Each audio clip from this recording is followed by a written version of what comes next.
उद्या ज्यांची पौर्णिमेची उपास असेल त्यांचा उद्याच उपास असणार. उद्या आपण नेहमीची सेवा करतो तसं उद्याही सेवा करणार आहोत. पण उद्या आपल्याला काही गोष्टी करायच्या. उद्या आपण जसं हळदी दिले प्रत्येक पौर्णिमेला औषधा करतो तसं उद्या हळदी दिले पण आपल्या उद्याला करायचं. सोबत दोन्ही बाजूनी मेन दरवाजाच्या बाहेरच्या बाजूने दोन्ही दरवाजाच्या बाहेरच्या बाजूने आपल्याला हळदीचे स्वस्तिक काढायचे. आपण नेहमी काढतो हळदी स्वस्तिक काढायचे. आणि मेन डोरवरती म्हणजे आपलं मुख्य दर त्याच्यावरती आपल्या कुंकवानी स्वस्तिक काढायचं. कुंकवानी स्वस्तिक काढायचं आणि दोन्ही बाजून 2 रेषा मारायच्या. आपल्या सरांना माहिती आहे. सोबत तुम्ही उंबऱ्यावर सुद्धा स्वस्तिक काढा, 2 रेषा मारा.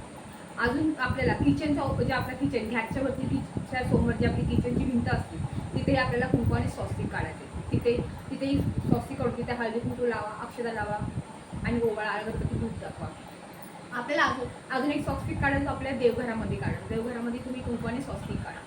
सोबत तुमची जिथे तिजोरी आहे जिथे तुम्ही पैसे ठेवता किंवा तुम्ही तुमची चेकबुक पासबुक ठेवता जे तुमचे डॉक्युमेंट्स आहेत महत्त्वाचे तिथेही तुम्ही एक स्वस्तिक नक्की काढा.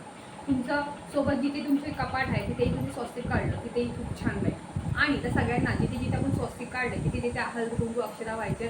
तुम्ही धूप दीप लावायचा आहे. उद्या हा उपाय आपण सरांनी करायचा. खूप जास्त वेळ नाही लागणार, 5 ते 10 मिनिटे लागेल. पण ह्यानी घरात पॉझिटिव्ह एनर्जी तेवढीच राहते. त्यामुळे आपल्याला हाही नक्की उपाय करायचा. सोबत आई अन्नपूर्णा मातेचा आपला आशीर्वाद राहतो. त्यामुळे ह्या गोष्टी आपल्याला करायच्या. ह्या गोष्टी तुम्ही नक्की करा.